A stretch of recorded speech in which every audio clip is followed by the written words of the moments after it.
Hello, ಎಲ್ಲರಿಗೂ ನಮಸ್ಕಾರ. ನನ್ನ ಕಾಲ್ಪನಿಕ ಕಥಾಲೋಕ ಯೂಟ್ಯೂಬ್ ಚಾನಲ್ಗೆ ಸ್ವಾಗತ. ಇನ್ನು ಯಾರೆಲ್ಲ ಸಬ್ಸ್ಕ್ರೈಬ್ ಆಗಿಲ್ವೋ ಬೇಗ ಬೇಗ ಸಬ್ಸ್ಕ್ರೈಬ್ ಆಗಿ, ಹಾಗೆ ಮುಂದಿನ ಅಪ್ಡೇಟ್ಸ್ ಗಳಿಗಾಗಿ ಬೆಲ್ ಐಕಾನ್ ಅನ್ನು ಒತ್ತುವುದು ಮರೆಯದು. ಎಂದೆಂದೂ ನಿನ್ನನ್ನು ಮರೆತು ಬದುಕಿರಲಾರೆ. ಅದ್ಭುತವಾದ ಗಾಯನ ಕೇಳ್ತಾ ಕಾರ್ ಚಲಿಸುತ್ತಿದ್ದ ಅಚ್ಚು. ಅವನ ಪಕ್ಕ ಕೂತಿದ್ದ ರಚ್ಚು ಮುಖದಲ್ಲಿ ಆ ಸ್ವಾಮೀಜಿ ಹೇಳಿದ್ದ ಮಾತುಗಳೇ ಕಲರವ. ಆ ಆತ್ಮ ಯಾರ್ದು? ಯಾಕದಕ್ಕೆ ಅಶ್ವಿನಿ ನಕ್ಷತ್ರದ ಹುಡುಗಿ ಬೇಕು? ಒಂದು ವೇಳೆ ಅದೇನಾದರೂ ಬಂದರೆ ಯಾರನ್ನು ಟಾರ್ಗೆಟ್ ಮಾಡುತ್ತೆ ಎಂದು ಆಲೋಚಿಸುತ್ತಾ ಬಗ್ಗಿಸಿದ್ದ ತಲೆ ಎತ್ತಲೇ ಇಲ್ಲ ಹುಡುಗಿ. ಹಾಗೆ ಹಾಡು ಕೇಳ್ತಾ ಒಮ್ಮೆ ಅವಳ ಮುಖ ನೋಡ್ದವನು ಹಾಗೆ ಕಾರ್ ನಿಲ್ಲಿಸಲು ಒಮ್ಮೆ ಹಾಕಿದ್ದ ಬ್ರೇಕ್ಗೆ ಮುಂದೆ ಬಾಗಿ ಹಿಂದೆ ಕೂತವಳು ಸ್ಕೂಲ್ ಬಂತಾ ಎಂದು ನೋಡಿ ಅವನತ್ತ ನೋಡಲು, ಏನಾಯಿತು ಮಿಸ್, ಯಾಕೆ ನೀವು ಟೆನ್ಸ್ ಆಗಿರೋದು? ಆತ್ಮ ಬಂದರೆ ಅಂತನಾ? ಬರಲ್ಲ ಕಣ್ರಿ, ಅದೆಲ್ಲ ಸುಳ್ಳು. ಅವರು ದುಡ್ಡು ಮಾಡೋಕ್ಕೆ ನಿಮ್ಮನ್ನು ಬಕ್ರಾ ಮಾಡ್ತಾರೆ. ದಿನ ಭವಿಷ್ಯ ಬರೋಲ್ವ ಟಿ ವಿಲಿ, ಅದೇ ಥರ ಹುಟ್ಟು ಸಾವು ಯಾರೂ ಬದಲಿಸೋಕೆ ಆಗೋದಿಲ್ಲ. ಯಾಕೆ ಮಿಸ್ಗೆ ವಿಚಾರ ಗೊತ್ತಿಲ್ವಾ ಎಂದು ಬುದ್ಧಿ ಹೇಳಿದ್ದ ಅಚ್ಚು. ಸರಿ, ನಾನು ಹೊಡ್ತೀನಿ ಎಂದು ಕಾರ್ ಇಳಿದು ಸ್ಕೂಲ್ ಕಡೆ ಮುಖ ಮಾಡಿ ಹೋಗ್ತಿದ್ದವಳ ತುಂಬ ದೀರ್ಘವಾಗಿ ಗಮನಿಸಿದ್ದ. ಅವಳು ಒಂದೊಂದು ಹೆಜ್ಜೆಗೂ ಮಕ್ಕಳ ಗುಡ್ ಮಾರ್ನಿಂಗ್ ಮಾತಿಗೆ ಪ್ರತ್ಯುತ್ತರವಾಗಿ ನಗುತ್ತಾ ವೆರಿ ಗುಡ್ ಮಾರ್ನಿಂಗ್ ಎನ್ನುವ ಅವಳ ಗುಣ, ಹಾಗೆ ಹೆಜ್ಜೆ ಹಾಕ್ತಾ ಪುಟ್ಟ ಪುಟ್ಟ ಮಕ್ಕಳ ಕೆನ್ನೆ ಹಿಂಡ್ತಾ ದೊಡ್ಡ ಶಿಕ್ಷಕ ವರ್ಗಕ್ಕೆ ಗೌರವ ಕೊಡ್ತಾ ಹೆಜ್ಜೆ ಹಾಕ್ತಿದ್ದವಳ ಕಡೆ ಗಮನಿಸಿದವನಿಗೆ ತಾನೆಲ್ಲಿರುವೆ ಎನ್ನುವ ಪರಿ ಮರ್ತಿತ್ತು. ಮೊದಲನೇ ಫ್ಲೋರ್ ಹತ್ತಿದ ರಚ್ಚು ಕ್ಲಾಸ್ ಒಳಗಡೆ ಹೋಗೋಕ್ಕೂ ಮುನ್ನವೇ ಒಮ್ಮೆ ಅವನ ಕಾರ್ ಕಡೆ ನೋಡಿ ಕಣ್ಣಲ್ಲೇ ಏನಾಯಿತು ಎನ್ನಲು ಕೆಳಗಡೆ ಕಾರಲ್ಲಿ ಕೂತಿದ್ದ ಅಚ್ಚು ನಿನ್ನೆ ನೋಡ್ತಿದ್ದೆ ಎಂದು ತನ್ನ 2 ಬೆರಳುಗಳನ್ನು ಕಣ್ಣತ್ತ ಸನ್ನೆ ಮಾಡಿ ಅವಳಿಗೆ ತೋರಿಸಿದ್ದ. ಹಾಗೆ ಸೊಂಟದ ಮೇಲೆ ಕೈ ಇಟ್ಟ ರಚ್ಚು ತನ್ನ ಒಂದು ಕೈಯಲ್ಲಿ ಅವಳು ಹಾಕಿದ್ದ ವಾಚ್ ತೋರಿಸಿ ಟೈಮ್ ಆಯಿತು ಪ್ರಭುವೇ ಎನ್ನಲು, ನೀವಿಲ್ಲೇ ಇದ್ರೆ ನಾನು ಹೋಗೋದು ಡೌಟ್ ಮಿಸ್, ವರ್ಕ್ಗೆ ಆಬ್ಸೆಂಟ್ ಆಗ್ಬೋದು ಎಂದು ಮನಸ್ಸಲ್ಲೇ ಹೇಳಿ ನಕ್ಕಿ, ಹಾಗೆ ಸಂಜೆ ನಾನೇ ಪಿಕ್ ಮಾಡ್ತೀನಿ, ಕಾಲ್ ಮಾಡ್ತೀನಿ, ಪಿಕ್ ಮಾಡು ಎಂದು ಸನ್ನೆ ಮಾಡಿಯೇ ಹೇಳಲು ಓಕೆ ಎಂದು ತಲೆ ಆಡಿಸಿ ಹೇಳಿದ್ಲು. ಹಾಗೆ ಕ್ಲಾಸ್ ಒಳಗಡೆ ನಡೆದಳು. ನೋಡಿ ಎಲ್ಲಿಂದ ಎಲ್ಲಿಗೆ ಬಂದಿದೆ ಜೋಡಿ ಕತೆ. ಅವಳು ಒಳ್ಳೆ ಗುಣ ತಾಳ್ಮೆ ಅವನಲ್ಲಿ ಬದಲಾವಣೆ ಕಾರಣ ಅಷ್ಟೆ. ಹಾಗೆ ನಕ್ಕವ ಇನ್ನು ಕಾರ್ ಸ್ಟಾರ್ಟ್ ಮಾಡಬೇಕು, ಯಾರೋ ಚೋಟುದ ಹುಡುಗಿ ಕಾರ್ ಮುಂದೆ, ಪುಟ ಸೈಡ್ ಪ್ಲೀಸ್ ಎಂದು ಕಾರ್ ಶುರು ಮಾಡಲು ಆ ಹುಡುಗಿ ಅತ್ತ ಹೋಗ್ತಾನೇ ಇಲ್ಲ. ಹಲೋ, 5 ಸ್ಟಾರ್ ತಿಂದಾಳ ಹೇಗೆ? ಹಲೋ ಸೈಡು ಅಂತ ಯಾವ ನಾಯಿಗಳು ಬರಲ್ಲ ಅಲ್ವಾ ಎಂದು ಕಾರಿಂದ ಇಳಿದವ ಹಲೋ ಮೇಡಮ್ ಸೈಡ್ ಪ್ಲೀಸ್ ಎಂದಾಗ ಅವನಿಗೆ ಬೆನ್ನು ಹಾಕಿದ್ದ ಹುಡುಗಿ, ಇಲ್ಲಿಂದ ಏನು ಪೀಸ್ ಹಾಕ್ತಿದ್ದೆ ನೀನು ಎಂದಳು. ಪೀಸಾ? ಏನು ಪೀಸ್ ಎಂದು ಮರು ಪ್ರಶ್ನಿಸಲು, ನಾನು ವೆಜಿಟೇರಿಯನ್, ಸೊ ಏನು ಕಾಳು ಹಾಕ್ತಿದ್ದೆ ಅನ್ನೋ ಬದಲು ಪೀಸ್ ಅಂದೆ ಎಂದಾಗ ಅವನು ನಕ್ಕವ, ಓ ಏನು ಪೀಸ್ ಗೀಸಿಲ್ಲ ಎನ್ನಲು, ಮತ್ತೆ ನಮ್ಮ ಮಿಸ್ಗೆ ಕಾಳು ಹಾಕಿದ್ರೆ ಬಿಟ್ಬಿಡ್ತೀವಾ, ಗರ್ಲ್ಸ್ ಅಟ್ಯಾಕ್ ಎಂದು ಕಾರ್ ಕೀ ಹಿಡಿದು ಕ್ಲಾಸ್ ಒಳಗಡೆ ಓಡ್ ಹೋದ್ರು.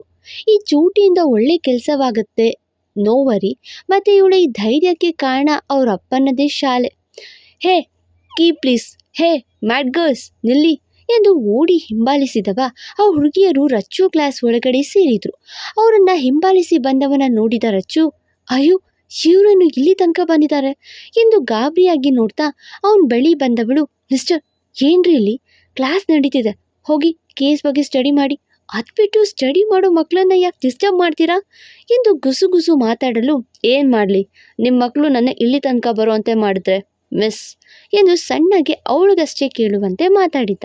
ಲೇ ಪಟಾಕಿ, ಅವ್ರೇನು ಮಾತಾಡ್ತಿರೋದು ಎಂದು ಕೇಳುವ ಅಮ್ಮುವಿಗೆ, ಇನ್ನೇನು ಅಕ್ಕ ತಂಗೀಸ್, ನಮ್ಮ ರಚ್ಚು ಮಿಸ್ನ ನೋಡಿ ಕಾಳು ಹಾಕ್ತಿದ್ದ, ಈಗ ಅವ್ರನ್ನ ನೋಡಿ ಕಳೆದೋಗಿರ್ತಾನೆ, ನಾವು ಮಿಸ್ನ ಮಿಸ್ ಮಾಡ್ಕೋಬಾರ್ದು ಎಂದು ಬ್ಯಾಗಿಂದ ಪುಸ್ತಕ ತೆರೆದು ಪೇಪರ್ ಉಂಡೆ ಮಾಡಿ ಅವರತ್ತ ಎಸೆಯಲು, ಐಶ್ವರ್ಯ ಏನಿದಲ್ಲ ಎಂದು ರಚ್ಚು ಗಾಬರಿಯಾದರೆ, ಅಚ್ಚು ರೀ ರಚನಾ ನಿಲ್ಲಿಸ್ರಿ, ಇದಲ್ಲ ಮಕ್ಕಳ ಇವು ಪಿಶಾಚಿಗಳು ಎಂದು ಅವಳ ಹಿಂದೆ ನಿಂತ. ಸೇಡಿ ಪಾಪ, ಹೆಂಡತಿ ಹೆಲ್ಪ್ ತಗೋತಿದ್ದಾನೆ, ನಮ್ಮ ಟೀಚರ್ಗೆ ಟಾರ್ಚರ್ ಕೊಡ್ತೀಯಾ ಎಂದು ಪೇಪರ್ ಉಂಡೆ ಎಸ್ತಿದ್ದು ಇವನಂತೂ ರಚ್ಚು ಹೆಗ್ಲು ಹಿಡಿದು ಕಾಪಾಡಿ ಮಿಸ್ ಎಂದು ಅವಳ ಮೈ ಮುಟ್ಟಲು ಹಾಗೆ ಅವಳ ಹೆಗಲಿಗೆ ಅವನ ಮುಖವು ತಾಗಲು ರಚ್ಚು ಮಿಸ್ ಆದ್ರು.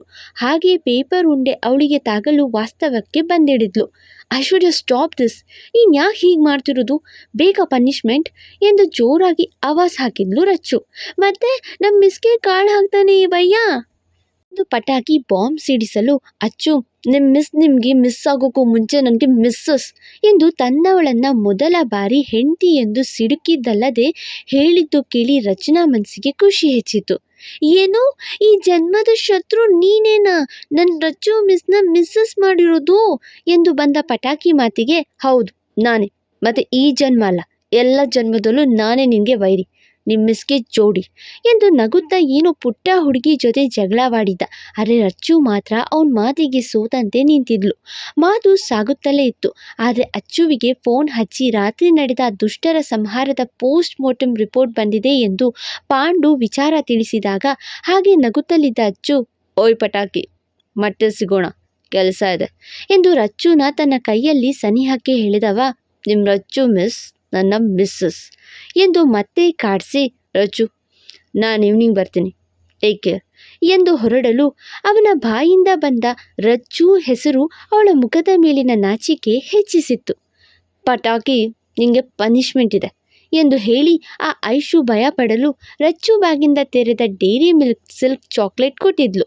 ನೋಡಿದ ಪಟಾಕಿ ತುಂಬ ಖುಷಿಯಲ್ಲಿ ರಚ್ಚು ಕೆನ್ನೆಗೆ ಕಿಸ್ ಕೊಟ್ಟು, ಈ ಸಲ ನಿಮ್ಮನ್ನ ಅಚ್ಚುಗೆ ಬಿಟ್ಕೊಡುವೆ ಮಿಸ್ಸು, ನೆಕ್ಸ್ಟ್ ಟೈಮ್ ಈ ರಚ್ಚು ನನಗೆ ಬೇಕು ಎಂದು ಹೋಗಿ ಕೂತಳು. ಹೇಗೆ ಪಟಾಕಿಯಿಂದ ಅಚ್ಚು ರಚ್ಚು ಒಂದಾಗೋದರ ಜೊತೆ ಇನ್ನೊಂದು ಸತ್ಯ ಬಯಲಿಗೆ ಬರೋದಿದೆ, ನೆಕ್ಸ್ಟ್ ಸ್ಟೆಪ್ಯಲ್ಲಿ ಹೇಳ್ತೀನಿ. ಸೊ ಇವರೆಲ್ಲ ಕೂಡ ಸೂಸೈಡ್ ಅಂತ ಬಂದಿದೆ ರೈಟ್ ಎಂದು ಪೋಸ್ಟ್ ಮಾರ್ಟಮ್ ರಿಪೋರ್ಟ್ ನೋಡಿ ಕೇಳಿದ್ದ ಅಚ್ಚು. ಹೌದು ಸರ್ ಎಂದು ಉತ್ತರಿಸಿದ್ದ ಟೀಮ್ನಲ್ಲಿದ್ದ ವೇದಾಂತ್. ಆದರೆ ಸರ್, ಇದು ಸೂಸೈಡ್ ಆಗಿರೋದಿಲ್ವೇನೋ ಅನಿಸುತ್ತೆ ಎಂದು ಬಂದಳು ಆಶ್ಚರ್ಯ. ಒಂಥರ ಚೆನ್ನಾಗಿದೆ ಆಶ್ಚರ್ಯ ಹೆಸರು ಅನಿಸ್ತು. ನಿಮ್ಗೇನು ಅನ್ನಿಸ್ತು ಅಂತ ಕಮೆಂಟ್ ಮಾಡಿ ಆಯಿತಾ. ಬಂದ್ಲು ಬಿಂಕದ ಸಿಂಗಾರಿ ಎಂದು ಮನಸ್ಸಲ್ಲೇ ಬೈಕೊಂಡ ವೇದಾಂತ್. ಯಾಕೆ ಎಂದು ಪ್ರಶ್ನಿಸಿದ್ದ ಅಚ್ಚು. ಸರ್, ಇದು ಮರಕ್ಕೆ ಬಿಗಿದ ಸ್ಥಿತಿಯಲ್ಲಿದ್ದ ಬಾಡಿ, ಅಷ್ಟು ದೊಡ್ಡ ಮರಕ್ಕೆ ನೇಣಾಕಿಕೊಳ್ಳಲು ಹೇಗೆ ಸಾಧ್ಯ? ಮರದ ಎತ್ತರ ಸುಮಾರು 8 ಅಡಿ ದೂರ ಇದೆ. ಒಬ್ಬ ಮನುಷ್ಯ ಯಾವ ಚೇರ್ ಟೇಬಲ್ ಸಪೋರ್ಟ್ ಇಲ್ಲದೆ ನೇಣಾಕೊಳ್ಳೋದು ಕಷ್ಟ, ಇಟ್ಸ್ ನಾಟ್ ಪಾಸಿಬಲ್ ಎಂದಳು.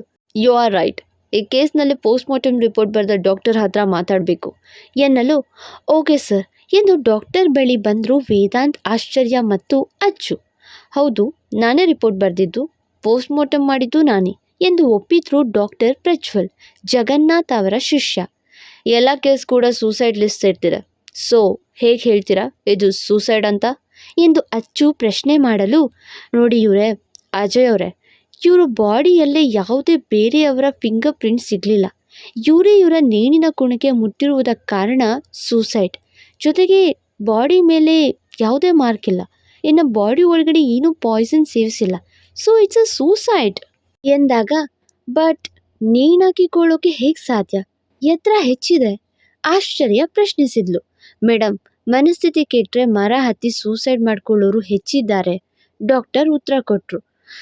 ಬಟ್ ಪ್ರತಿ ಸಲ ಹೇಗ್ರಿ ಎಲ್ಲರೂ ಅಲ್ಲೇ ಸೂಸೈಡ್ ಮಾಡ್ಕೋತಾರೆ? ವೇದಾಂತ್ ಪ್ರಶ್ನೆ ಮಾಡಲು, ನಿಜ ಹೇಳಬೇಕು ಅಂದರೆ ಅಲ್ಲಿ ಆತ್ಮ ಇದೆ, ಯಾರಿಗೆ ಗೊತ್ತು, ಅದೇ ಮಾಡಿರಬಹುದು ಡಾಕ್ಟರ್ ಉತ್ತರ ಕೊಟ್ಟರು. ವೆಲ್ ಯು ಪ್ಲೀಸ್ ಸ್ಟಾಪ್, ಆತ್ಮ ಪರಮಾತ್ಮ ನಾನ್ಸೆನ್ಸ್, ನನಗೆ ಇಲ್ಲಿವರೆಗೂ ನೀವು ಬರ್ಕೊಟ್ಟಿರೋ ಎಲ್ಲ ರಿಪೋರ್ಟ್ಸ್ ಬೇಕು ಅಚ್ಚು ಕೋಪದಿಂದ ಕೇಳಿದ. ಓಕೆ ಕೊಡೋಣ ಎಂದು ಡಾಕ್ಟರ್ ಎಲ್ಲವನ್ನು ಕೊಡಲು ಒಪ್ಪಿದ್ರು. ಕಲೆಕ್ಟ್ ಇಟ್ ಎಂದು ಹೊರಗಡೆ ಹೋದವನಿಗೆ, ಇಲ್ಲ ಏನೋ ಇದೆ, ಬಟ್ ಏನು, ದೆವ್ವದ ಹೆಸರಲ್ಲಿ ಬೇರೆ ಯಾರಾದರೂ ಈ ಥರ ಮಾಡ್ತಿದ್ದಾರಾ ಎಂದು ಯೋಚಿಸುತ್ತಿರಲು ಮತ್ತೊಂದು ಕಾಲ್ ಬಂತು. ಸರ್, ರಾಹುಲ್ ಬಗ್ಗೆ ಡೀಟೇಲ್ಸ್ ಸಿಕ್ಕಿದೆ, ಈಗ ಮಾತಾಡೋಣವಾ ಸರ್ ಎಂದರು.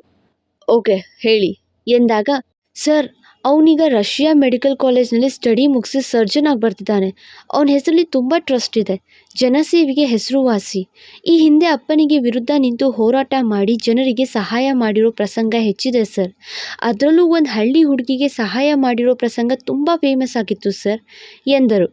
ಯಾವುದದು ಎಂದಾಗ, ಸರ್ ಇದೇ ವಸಂತನಗರದಲ್ಲಿ ಒಂದು ಅನ್ವೇಷಿತ ಅನ್ನೋ ಹುಡುಗಿಗೆ ಎಕ್ಸಾಮ್ ಫೀಸ್ ಪೇ ಮಾಡಿ ಅವಳಿಗೆ ಎಕ್ಸಾಮ್ ಬರೆಸಿ ಜನರಿಗೆ ಮಾದರಿಯಾಗಿದ್ದಾರೆ ಸರ್ ಎಂದಾಗ, ಸ್ವಲ್ಪ ಕ್ಲಿಯರ್ ಆಗಿ ಹೇಳಿ ಎಂದ. ಅನ್ವೇಷಿತ ಹುಡುಗಿ ತುಂಬ ಬಡವಳು. ಅವಳು ಎಕ್ಸಾಮ್ ಫೀಸ್ ಪೇ ಮಾಡೋಕ್ಕಾಗದೆ ವಸಿಷ್ಠ ಸಹಾಯ ಕೇಳೋಕೆ ಹೋಗಿ ಅವರು ನಿಧಾನ ಮಾಡಿ ಅವಳು ಹುಷಾರು ತಪ್ಪಲು ಸ್ವತಃ ರಾಹುಲ್ ಅವಳಿಗೆ ಸಹಾಯ ಮಾಡಿದ್ರು ಸರ್. ಹೀಗಾಗಿ ಅವರಪ್ಪ ಆ ಹುಡುಗಿಗೆ ಪರೀಕ್ಷೆ ಬರೆಯಲು ಅವಕಾಶ ಕೊಡದೇ ಇದ್ದಾಗ ಮಗ ಅವಳ ಜೊತೆಯಲ್ಲೇ ಇದ್ದು ಪರೀಕ್ಷೆ ಬರೆಸಿದ್ರು, ಅವಳ ಫೀಸ್ ಪೇ ಮಾಡಿ ಎಂದರು. ಇದೆಲ್ಲ ಎಲ್ಲಿ ಸಿಕ್ತು ನಿಮಗೆ ಎಂದು ಅಚ್ಚು ಪ್ರಶ್ನಿಸಲು, ಸರ್ ಪೇಪರ್ನಲ್ಲಿ ಒಂದು ಇಂಟರ್ವ್ಯೂ ನಡೆಸಿ ಹಾಕಿದ್ದ ಡೀಟೇಲ್ಸ್ ಓದಿ ಹೇಳಿದೆ ಎಂದರು. ಓಕೆ, ಆ ಪೇಪರ್ ಕಳಿಸಿ ನನಗೆ. ಹಾಗೆ ಬೇರೆನಾದರೂ ಎಂದಾಗ, ಒಂದು ಇಂಟರ್ವ್ಯೂ ವಿಡಿಯೋ ಇದೆ ಸರ್, ಅದರಲ್ಲಿ ರಾಹುಲ್ ಅವರ ಫ್ಯೂಚರ್ ಬಗ್ಗೆ ಹೇಳಿರೋದಿದೆ ಎಂದರು. Okay, forward it to me ಎಂದು ಕರೆ ಕಟ್ ಮಾಡಿದ್ದ.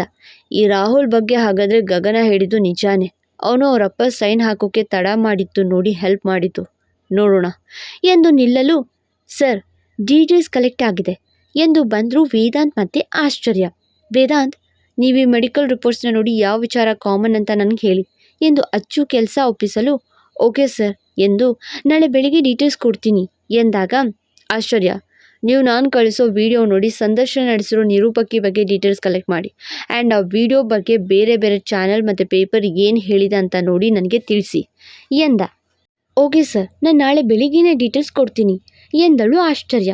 ಸರ್, ಇವರು ಡೀಟೇಲ್ಸ್ ಕೊಟ್ಟಿಲ್ಲ ಅಂದರೂ ನನ್ನ ಡೀಟೇಲ್ಸ್ ಪಕ್ಕಾ ಸಿಗುತ್ತೆ ಸರ್ ಎಂದ ವೇದಾಂತ್. ಸರ್, ಇವ್ರ ಮನೆಗೆ ಹೋದರೆ ಯಾವ ಮೂಲೆಯಲ್ಲಿರೋ ಬಾಟಲ್ ನೋಡ್ತಾರೋ ಏನೋ, ನಾನಂತೂ ಶಿಸ್ತಿನಿಂದ ಕೆಲಸ ಮಾಡ್ತೀನಿ ಸರ್ ಎಂದಳು ಆಶ್ಚರ್ಯ. ಯಾಕೆ, ಹೆಂಗಿದೆ ಮೈಗೆ?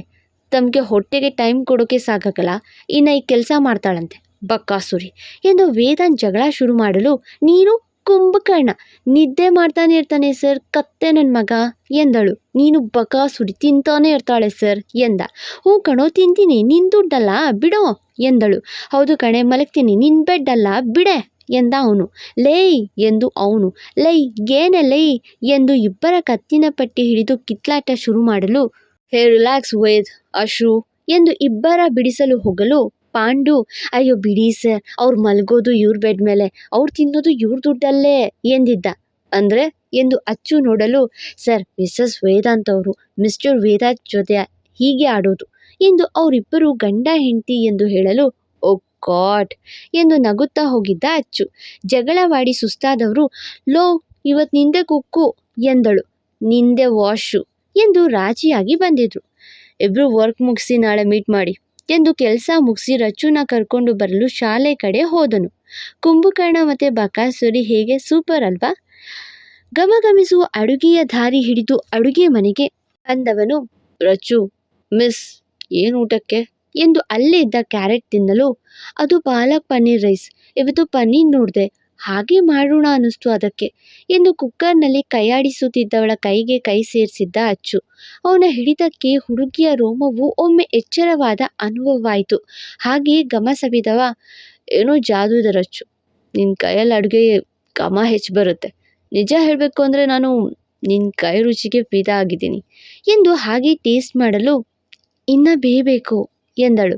ಹೊಟ್ಟೆ ಹಸು ಜಾಸ್ತಿ ಆಗ್ತಿದೆ ಎಂದು ಅವಳತ್ತ ನೋಡಲು ಅವನನ್ನೇ ದೀರ್ಘವಾಗಿ ನೋಡ್ತಾ ನಿಂತಿದ್ಲು. ಯಾಕೆ, ಏನಪ್ಪ ಸೆಮಿ ಕ್ರಾಕು, ಇವತ್ತು ಇಷ್ಟು ಓವರ್ ರಿಯಾಕ್ಟ್ ಮಾಡ್ತಿದೆ ಅಂತ ಅನ್ನಿಸ್ತಾ ಇದೆಯಾ ಮಿಸ್ಸು ಎಂದು ಕಿವಿಯಲ್ಲಿ ಪಿಸುಗುಡಲು, ಎಂದು ತಲೆ ಆಡಿಸಿ ನಂತರ ಹಾಗೇನಿಲ್ಲ ಎನ್ನಲು, ಹಾಗೆ ನಕ್ಕವ, ಅಂಕಲ್ ಫೋನ್ ಮಾಡಿದ್ರು, ನಾನು ಮುಗ್ದೋಗಿರೋ ನಂದಿನಿ ಚಾಪ್ಟರ್ ಹಿಡಿದು ನಿಂಗೆ ಮೋಸ ಮಾಡ್ತಿದ್ದೀನಿ ಅಂತ ಬುದ್ಧಿ ಹೇಳಿದ್ರು. ನಂದಿನಿ ನಾನು ಪ್ರಪೋಸ್ ಮಾಡಿದಾಗ ಒಪ್ಪದೆ ರಿಜೆಕ್ಟ್ ಮಾಡಿದ್ಲು. ಹಾಗೆ ಮತ್ತೆ ಫೋನ್ ಮಾಡಿ ಐ ಲವ್ ಯು ಟು ಅಂತ ಹೇಳಿದ್ಲು. ಆಮೇಲೆ ಸಿಗಲಿಲ್ಲ ಎಂದು ಹಾಗೆ ಸನಿಹಕ್ಕೆ ಬಂದವ, ಅವಳ ಮತ್ತು ನನ್ನ ನಡುವೆ ಇಷ್ಟು ಕ್ಲೋಸ್ ಇರಲಿಲ್ಲ ಪ್ರಾಮಿಸ್.